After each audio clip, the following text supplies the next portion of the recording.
Hello, everybody, and welcome. My name is Katie Hazard, and I have the honor of being the Associate Director of Burning Man Arts and the head of the art department for Burning Man Project. And I'm just thrilled to be here together with all of you today and wanted to welcome you to our first Desert Arts 3 view. So I see a lot of you have already been saying hello in the chat. You know, as people are signing on, let's keep saying hi in the chat. Tell us where you're from. Usually we have this event at a theater in San Francisco, so we're excited to be able to do it online this year. And that means that people will be able to come from, all over the world. So I've already seen some different international people popping in the chat. So I'm happy to welcome you too, especially. So a couple tips about Zoom as we're going. We're going to keep the chat open the whole time. So feel free to comment in there, to cheer on the artists. If you have particular questions, you can see at the bottom of your screen there is a Q&A box. So if you have a question, drop it in the Q&A box. Our program is pretty full for tonight, but if we can, we're going to try to be able to have some of the artists answer those questions live. So we're going to kick things off with a poll. If we could bring that poll up on the screen now, please. We are curious to know how you're feeling right now. You can read through what the options are.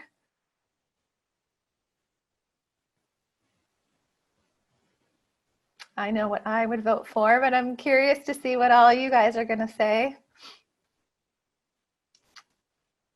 And I'll give it just another couple seconds.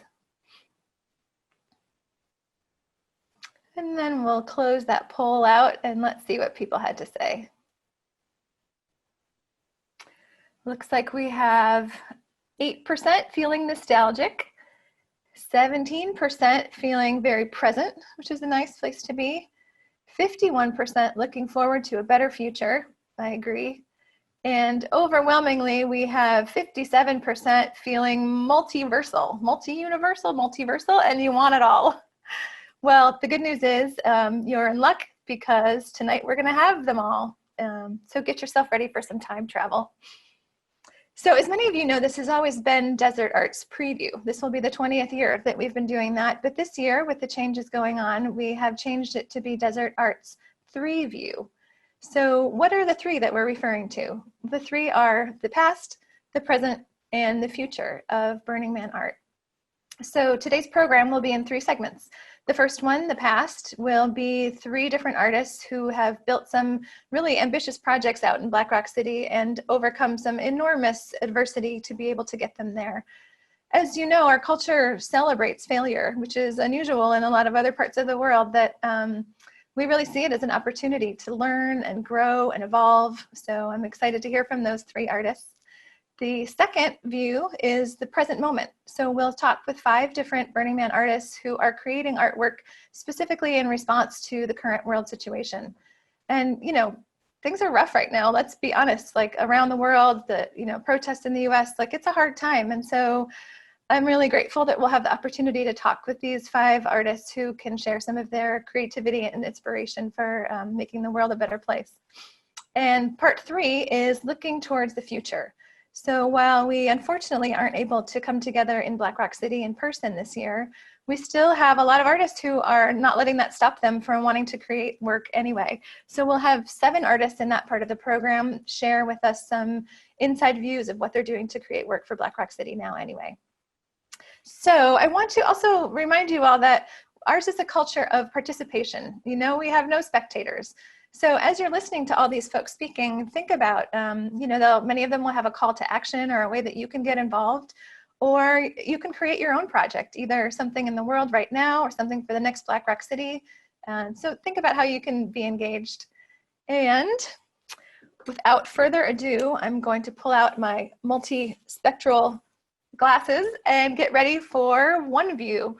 So I'd like to introduce Gloria Beck, who is a dear friend and colleague and the manager of our Art Support Services team. She's really seen firsthand what it's like to be in the trenches with these artists installing their work, and she will lead us through one view. So take it away, Gloria. All right, thank you, Katie. Well, welcome everyone to view number 1, the past. As Katie mentioned, in this segment, we will hear tales of adversity that our panel of 3 artists faced while they were building art in Black Rock City, and how they overcame those challenges. At the end of their stories, we're gonna have a brief Q&A. So if you have a question you'd like to pose to one of our panelists, you can submit it by clicking the Q&A link at the bottom of your screen. Okay, first up, I'm pleased to introduce Jakob Lange, coming to you live from Denmark. Jakob is a partner at the Bjarke Ingels Group, a Copenhagen and New York-based group of architects, designers, builders, and thinkers. And he heads up their technology-driven special projects division, Big Ideas.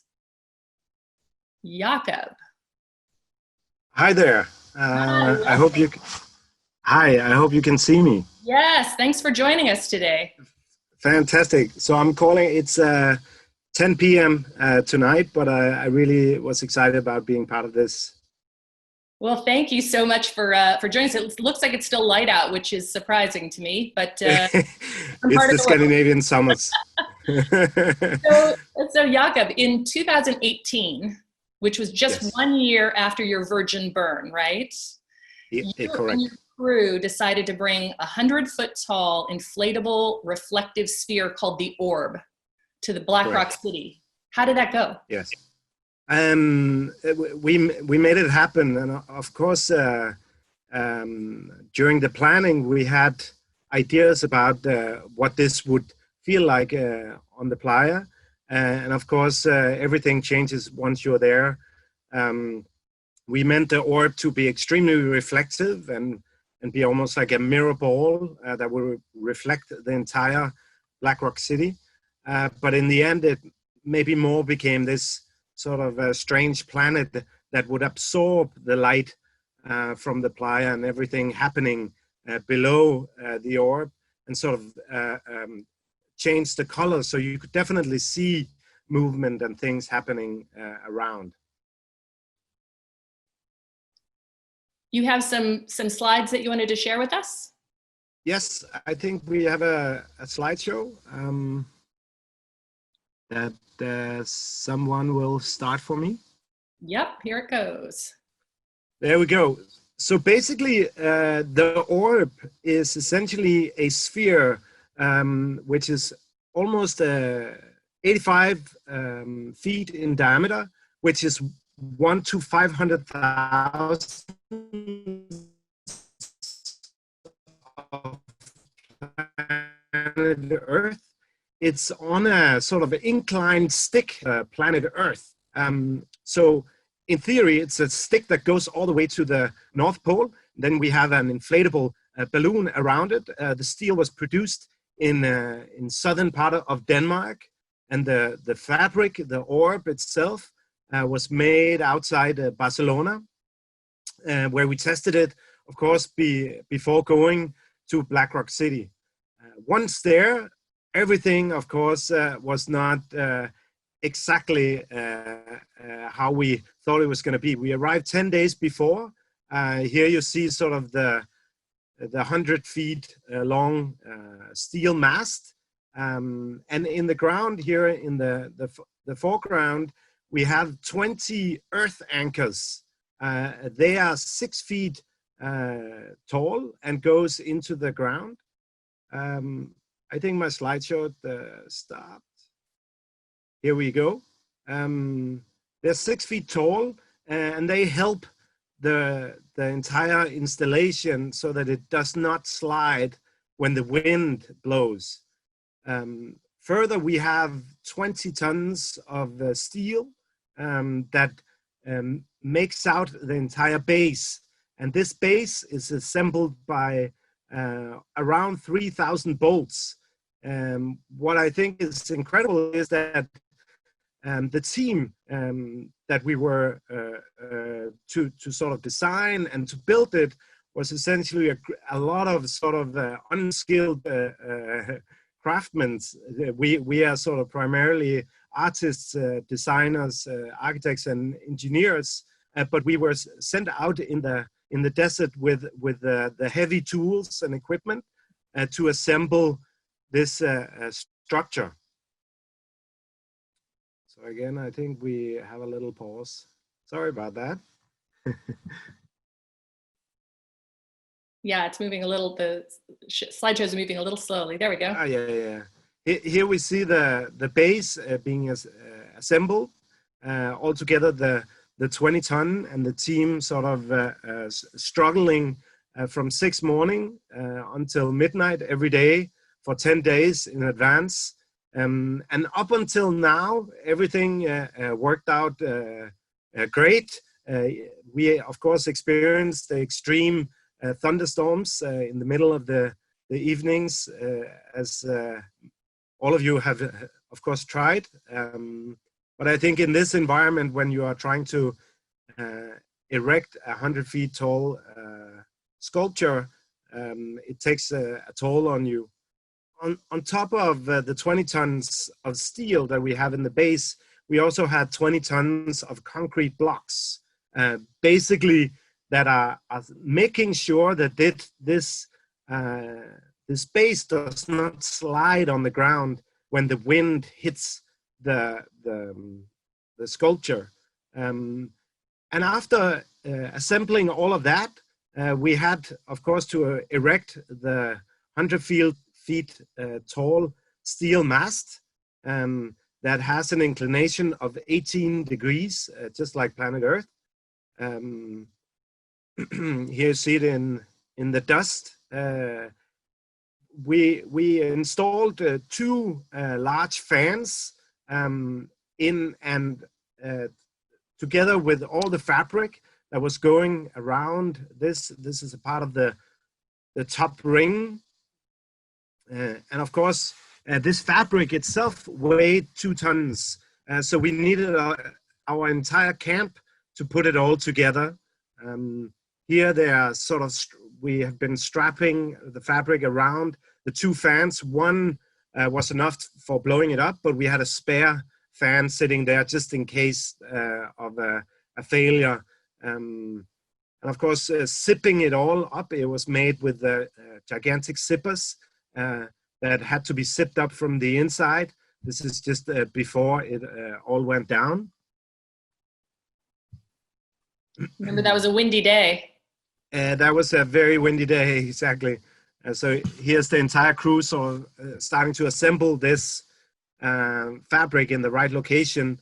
And then we started hoisting it up. Of course, got help from the incredible crew at Burning Man with the heavy equipment, maneuvered it in place towards the sort of the base.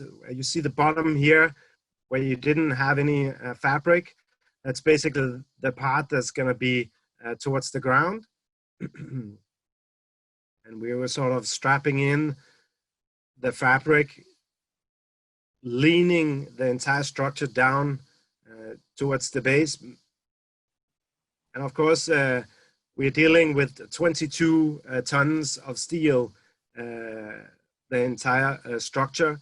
So very slowly, and this was maybe almost like a ballet of 2 hours before we got the base in place over the entire structure. And then just before lifting up the structure, you see here we were missing just a feet from getting it all together. We realized that the force, the bolts that we had assembled it with, and they were a little bit too small. Like and basically there was nothing we could do. We did not have the bolts, and we started calling out for the entire Black Rock City community, and sort of out of sort of the blue, this beautiful lady, Metal Heather, came to our rescue, where she basically welded together these new bolts on the spot. She told all the strong guys to step away while she was like fixing and basically saving the entire, because if we had not made it right there, we would never have erected it. So the later that day, sort of 10 hours later, I think, it was getting evening and the wind was starting to blow up. Here you see the entire structure being almost like pushed like a gigantic sail. And that was perhaps our biggest fear, because the forces in such a big structure was immense. And then finally we had 3 cranes, almost like a little ballet of heavy equipment, hoisting this up, handing the top over to the other one. Our engineer, main engineer, Andy, was making sure that it all fell in place. And we finally made it and attached the final bolts. And you would imagine that the inclination that it would tip over, but it's actually the wind that is the strongest force on this, and especially when the wind pushes against the fabric. And of course, this evening, the entire storm of the area was blowing through the site, and we had not inflated the sphere yet, because at the point when it's a sphere, the wind will just go around. But at this point, it was more like a working or acting as a gigantic sail. So we had to get, I think we were maybe 50 people on a line pulling or trying to pull against the wind forces here. And finally, in the evening, we managed to sort of strap it up just before sort of midnight. And we decided to wait for the next day before doing the inflation. So the following morning, luckily, there was absolutely no wind on the playa. A beautiful day. I think around 10 o'clock or between 10 and noon, slowly the sphere started sort of looking maybe like a sad onion in the beginning. But after a while, when the pressure got high enough in the sphere, it took sort of the perfect shape. And here on Tuesday, a few days after the official opening, we managed to inflate the sphere fully, sort of close to 9 o'clock, and the esplanade, standing 100 feet tall. The sphere itself is 85 in diameter. And of course, all the different events happening here, it was Marine Warrior doing their sort of sound ceremony. And throughout the changes of the days, the sphere sort of continued to look like this incredible planet that landed in Black Rock City. So of course, the dusty places, dusty days, you could sort of almost use it as a little bit of protection, but also in the hot summer days when the sun was scorching the playa, you could sort of hide under it. And maybe the most incredible times were during the evenings when the sort of the sunset, the special light of the Black Rock City would reflect off the sphere itself.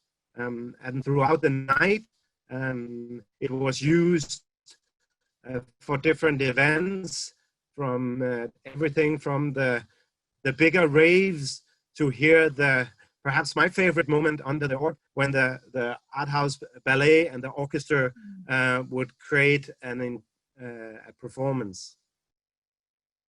Incredible, that piece. Thank you so much, Jakob. It's such a great story, and it was such an amazing experience watching that thing get built. It was really quite the challenge. Yeah, perhaps the biggest experience in my life, I think.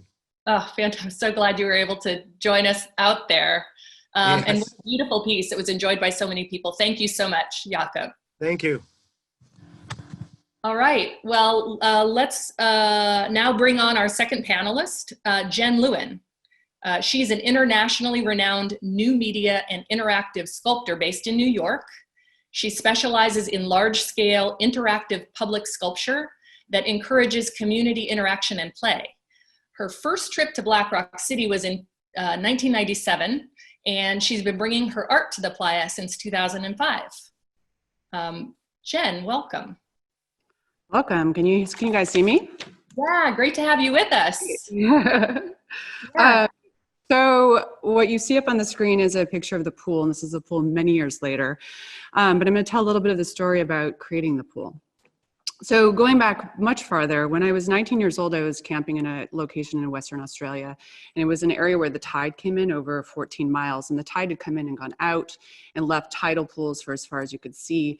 And then the moon rose and reflected in the tidal pools, and I was standing there quite literally surrounded by pools of light. And the moment affected me so much. I wanted to immediately create this experience to share. I wanted to share it with people all over the world, people who couldn't necessarily go to this location. So I started thinking about ways that I could build the sculpture. It took me almost 15 years to figure out how to actually make the sculpture. I needed technology to catch up. But once I figured it out, I started building, and I applied for an honorarium grant. This is in 2008.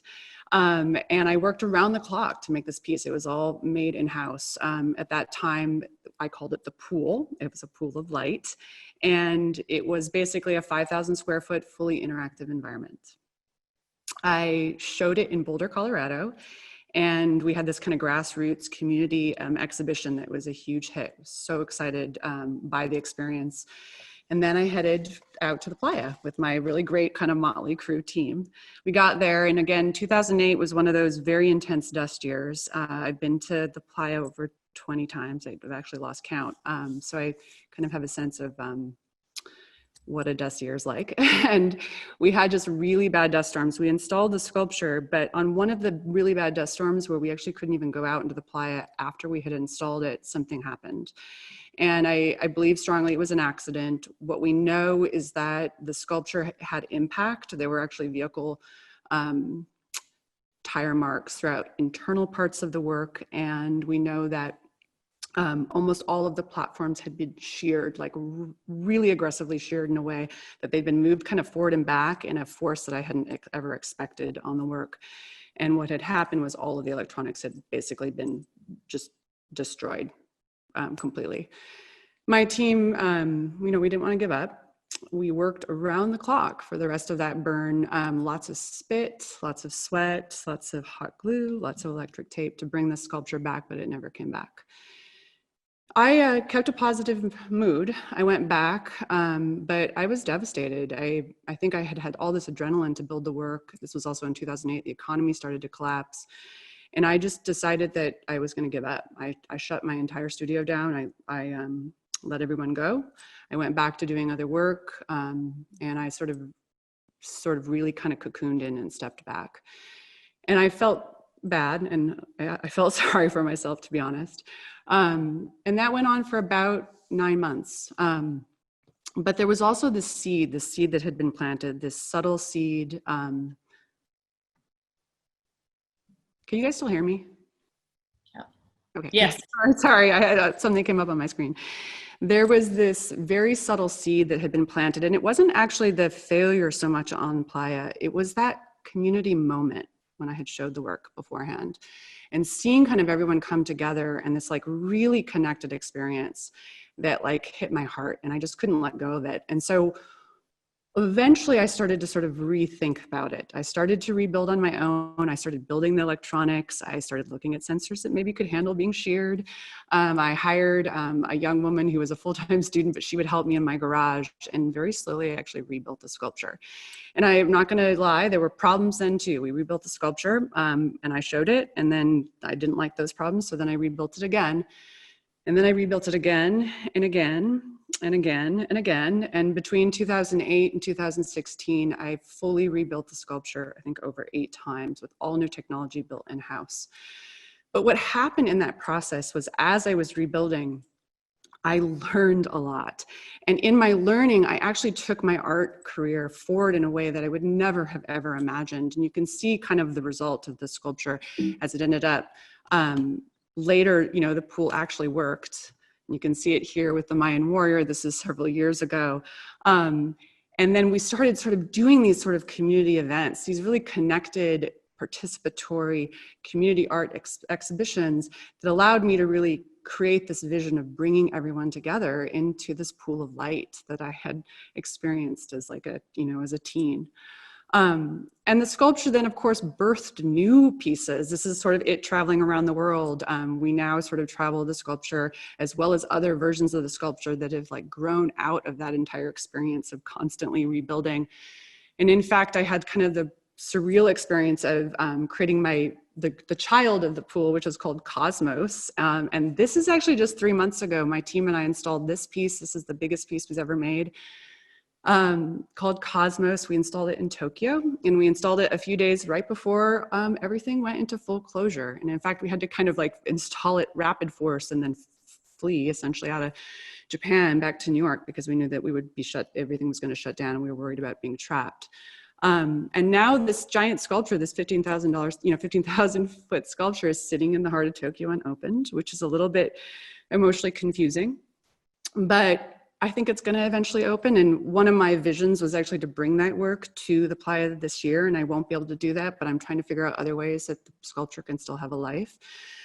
Although I will say in this, I'm still very positive. And part of that positiveness comes from that experience I had with the pool in 2008, where I really learned that this process of having to step back, maybe sort of, pull back, maybe rethink, maybe slow down, to rebuild, to iterate, and the hard work and time that you can kind of put through that entire process can actually eventually lead to sort of much larger and greater personal growth. Wow, Jen, we are so glad you did not let that difficult first year stop you. all the amazing things that we all would have missed out on, all the beautiful art you've shared with us through the years. Thank you. Thanks for joining us today. Thank you. All right. So now I'm going to introduce our third panelist, Dan Sullivan. He is head of design, R&D for the built environment at Google, which is a team of architects, engineers, researchers, designers, and inventors who are obsessed with meaningfully shaping our environment. Dan's been burning since 2011. He was the architect for the Temple of Grace in 2014, and he was the lead artist for the Catacomb of Veils in 2016. Dan, welcome. Hey, Gloria. Great to see you. Same here. So Catacomb of Veils was one of the largest burned sculptures in the history of Burning Man. It was made up of 2 overlapping 80-foot tall pyramids, covered almost 19,000 square feet of playa, a span of almost 2 football fields. Sounds like kind of a big challenge. How'd it go? Yeah. Well, first of all, I love hearing all these other stories of challenge because it is like the brother and sisterhood of doing art on the playa. But yeah, 2016, like every year, was a year with unusual challenges. So it was actually really unusually hot that year. It made it very difficult to work during the day. It also made it very difficult to sleep during the day. And then, of course, if everyone remembers, this was the year that we had the stink bug infestation, which somehow felt like a respite from the biting fly infestation that happened like a couple days earlier. And then, of course, we were also working at a scale that was like pretty crazy. It was right at the edge of possible, even if everything went exactly as planned. So when there was a rainstorm headed our way one day in August 2016, I knew the drill. Like I had been through it on the Temple of Grace before, so ran around kind of like battening down the hatches, pulling tools up, making sure that power cords were up on boxes. But as the storm got closer, we realized that it was not really just a rainstorm, it was also a windstorm. So I ran to the tool truck to join everyone who was sheltering in place there. And as the storm blew through, it was crazy inside the tool truck. We were tossed all around, and, we were kind of looking around at each other, just being like, oh shit, like this is way more than we bargained for. So when the wind finally died down, I went outside to sort of survey the damage, and shockingly, there was very little damage. So a few of us just quickly ran around, and we were tightening up our ratchet straps and picking up tools. And then I got this text message from Jeremy. And at this point, the storm was almost upon us. This is kind of the backside of the storm, or the second storm. As it was blowing through, I didn't have time to get back to the tool truck. I just sheltered where I was, and within a few seconds, I heard what sounded like a gunshot, and it was us being not so lucky the second time around. So the wind was so strong that it actually snapped a double top plate right in half. That's basically a 4x12. Walls collapsed in, footings were uprooted. All told, we lost about 2/3 of the sanctum walls. It was actually devastating damage. But what happened next actually epitomizes why I even do art on the playa at all. And that's that, like, before the dust even cleared, like, I saw the flag of heat coming out of the dust. I saw Cuervo coming. I saw Bruiser coming. I saw 2 VRs coming. It was the community coming to be part of creating this art. And not long after that, we had a group from Temple Crew that came over. We had a group from the Lighthouse crew that came over. You know, Johnny offered heavy equipment to get things stabilized. David offered crew to make sure that things were safe. It was a beautiful moment in a moment of tragedy. And our crew also didn't even pause for a second to wallow. It was an emotional few hours, let's just say that. And a lot of tears were shed, and probably a lot of my own tears. But I was just blown away by everyone's resilience. People could have been destroyed and paralyzed, but they weren't. So why? Well, I think it's because what we had started building was actually months before. We were training people in the skills of building. We were empowering people to take initiative, but we were also building community. And I took every opportunity on the build site to remind people of what we were actually building there. And that was trust, love, community, connection. Because, I mean, what's more beautiful than that? So by the time we even got to the playa, we had already achieved what we came to do. We had a group of people supporting each other and acting on each other's behalf and acting in service of each other.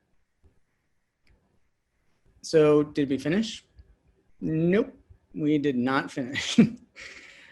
But was it beautiful? Yeah, it was absolutely beautiful. So the story of Catacomb is one of overcoming adversity, but it's also one of empowerment. It's one of deep caring and connection and community. And it's also one of perpetuating this model of building community through building art that exists today. So Benji, you see him in the picture, he's done his own projects. Nate was, you know, one of the co-leads on Tenere. Like, we're going to hear from Jules a little bit later today. Like, this model exists, it's out there, we want more of it, like, especially now, right? So, it was one hell of a burn too. I mean, I loved it. And it's gone now. But I think what's important about it is that the legacy of Catacomb is community. And that's what gets imprinted on us as human beings. That's the reason to do art on the playa. Wow, so beautiful, Dan. Thank you. Thank you so much for sharing that with us. And what a beautiful crew too. I mean, really a lot of really strong connections built there. The best. Thank you. So let's bring back all three of our panelists now for a few questions, including a question or two from our audience.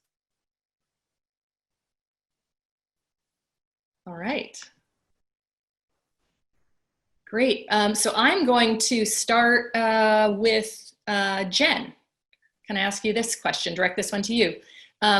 If your current self could give your past self one piece of advice related to this story, of course, what would that be?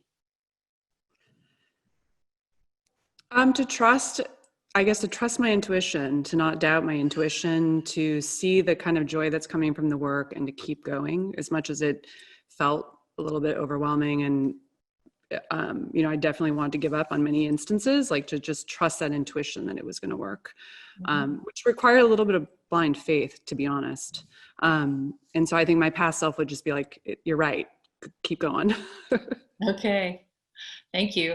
All right, Jakob, we have a question for you. On the orb, did you have volunteers help? And if so, how has that informed your subsequent work as far as building community? We had a pretty large crew from the start. I think altogether around 30 people, both in engineering and design in the before the event, throughout the build week, and during, for sort of maintenance and making sure that it was constantly sort of running and that we had no errors, and then also throughout the takedown in the week before, but of course during the week, I think we had help from at least 10 incredible people with welding machines and different skill sets that I think without them we would not have succeeded. And I keep forgetting how important that is with the whole crew on the playa. Mm-hmm.